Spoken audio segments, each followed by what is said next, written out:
میں دو تین گزارشات آپ کے سامنے رکھنا چاہتا ہوں، اس کو ذرا بہت توجہ کے ساتھ آپ سن لیجئے گا۔ معاملہ یہ ہے کہ کوئی شخص اگر یہ دعویٰ کرے نا کہ میں کسی کو نقصان پہنچا سکتا ہوں، تو ذہن میں رکھیے گا کہ کسی کی طاقت نہیں ہے کہ کوئی کسی کو نقصان پہنچا سکے۔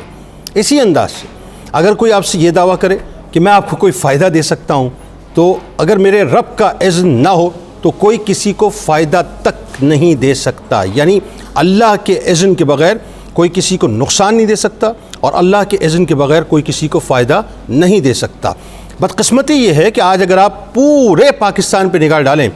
کون سا شہر ہے، کون سا علاقہ ہے، کون سا محلہ ہے، کون سی گلی ہے جہاں پر آپ کو یہ جعلی عاملین نظر نہیں آتے۔ ایک فرق بھی سمجھ لیجئے ساتھ ساتھ، ہمارے ہاں چیزیں بڑی جو ہے وہ اپنا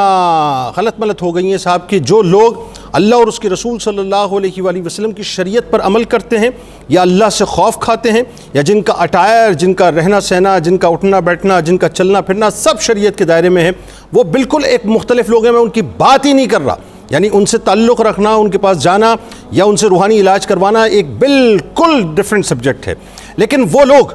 جو کہ اس چولے کے اندر دعوے دار ہیں، یا یوں کہیے کہ اللہ رسول صلی اللہ علیہ وآلہ وسلم کا نام بھی لیتے ہیں لیکن اس کے باوجود دو نمبر کام کرتے ہیں، ان لوگوں سے آپ اپنے آپ کو دور رکھیں، اجتناب کریں۔ اور خاص طور پہ یہ جو تعفن زدہ سو کالڈ آستانے، کیونکہ آستانوں کا لفظ بھی بڑا متنازع ہو گیا ہمارے ہاں، تو یہ جو سو کالڈ آستانے ہیں جہاں پر تعفن اٹھتا ہے، جہاں پر ایک ایسا شخص بیٹھا ہوتا ہے جس کی شکل دیکھ کے آپ اندازہ کرتے ہیں کہ صاحب پتہ نہیں کتنے دنوں سے وہ نہایا ہوگا کہ نہیں نہایا ہوگا، اس نے غسل کیا ہوگا کہ نہیں کیا ہوگا، اس کو طہارت کا پتہ ہوگا کہ نہیں ہوگا، آپ اس کے پاس جاتے ہیں، اپنی گھر کی خواتین کو بھیج دیتے ہیں، نتیجہ کیا نکلتا ہے؟ سب سے پہلے وہ آپ سے آپ کے پیسے بٹورنا شروع کرتا ہے، اس کے بعد آپ کے ایمان کو فارغ کر دیتا ہے۔ پھر تیسری بات، خدا نخواستہ جو خواتین چھپ چھپا کے اپنے شوہر کے روزگار کے لیے، اپنے شوہر کی جاب کے لیے، یا اپنی ساس کو جو ہے وہ اپنے ہاتھوں کے نیچے لانے کے لیے، اپنی نند کو ہاتھوں کے نیچے لانے کے لیے، یا کسی اور کام کے لیے مطلب جاتی ہیں، نتیجہ کیا نکلتا ہے؟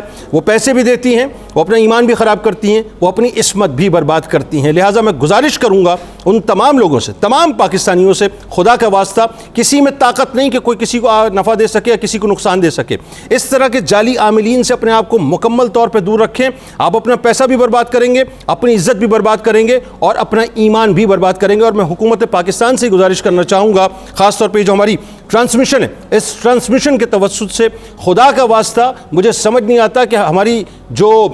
خاص طور پہ وہ جو رولنگ ایلیٹ ہے ان کی نگاہوں میں یہ بات کیوں نہیں آتی ہے، جو گلی محلوں کے اندر آستانے کھلے میں یہ ایکچولی مذہبی دہشت گردی کر رہے ہیں، یہ عقیدے کی دہشت گردی کر رہے ہیں، یہ ایمانی دہشت گردی کر رہے ہیں۔ ان دہشت گردوں کے خلاف گرینڈ آپریشن کریں اور صفایا کریں ان کو گلی محلوں سے، تاکہ ہمارے ایمان کم از کم محفوظ ہو سکیں۔ لہٰذا ان تمام لوگوں کے خلاف ایک گرینڈ آپریشن بھی ہونا چاہیے، اور یہ جتنے بھی سو کالڈ جعلی عاملین آپ کو گلی محلوں میں نظر آتے ہیں جو لوگوں کے عقائد سے کھیلتے ہیں، ان کے ایمان سے کھیلتے ہیں، ان کو مکمل طور پہ صاف بھی ہونا چاہیے۔